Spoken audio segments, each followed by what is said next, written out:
Good afternoon and happy Thursday, everyone. It is Scott Wohlers with River Place Capital. It is Thursday, August the 28th. I want to take just a brief minute to discuss what markets did last week as this market continues its move higher.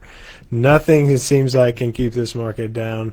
It's been a great market and a very, very resilient one as the S&P 500 was up 27 basis points on the week last week on a big rally on Friday on Chairman Jay Powell's comments, and we'll talk more about that here in just a minute. But the mid-cap index was up 2.63% on the week, and the S&P 600, the small-cap index, was up 3.5% on the week. So again, small and mid outperformed, and the value was significantly outperformed the growth on the large caps in the S&P 500, and that's why you saw that the laggard on the week and the small and mid caps.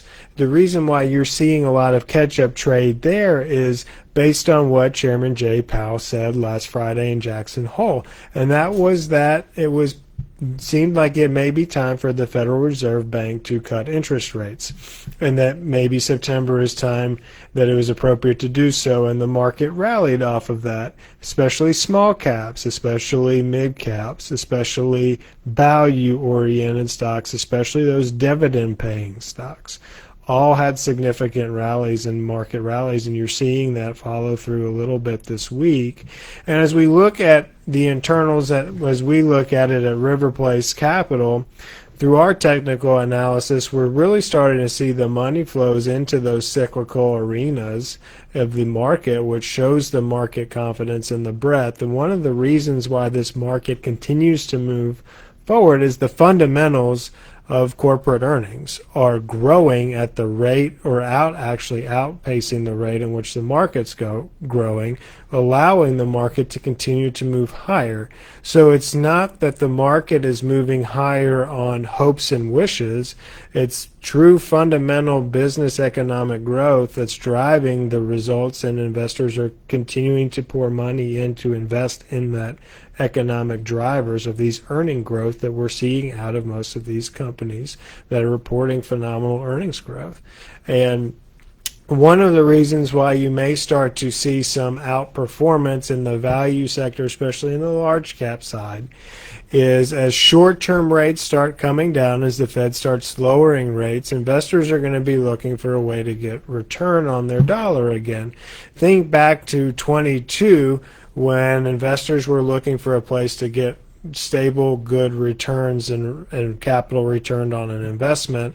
You had the S&P down almost 19% on the year, the NASDAQ down 30 in 22, but the value sector was flat because investors were looking for a return on their dollar of dividend-paying stocks that return capital in the form of dividends.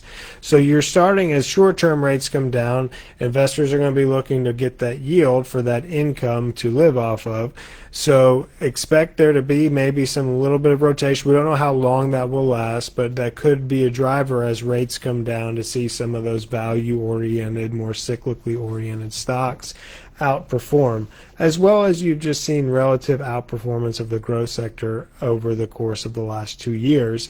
There is some more value in the value sector.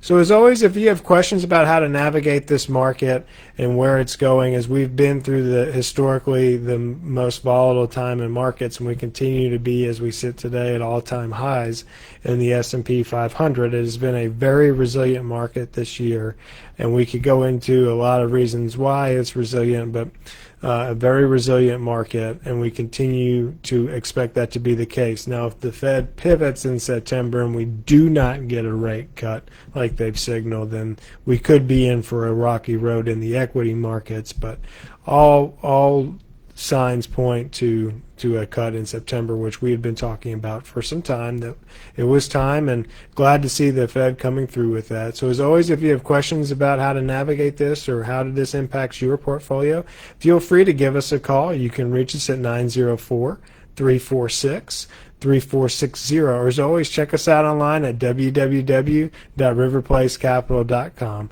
I hope everyone has a wonderful rest of your week. Thanks so much for watching.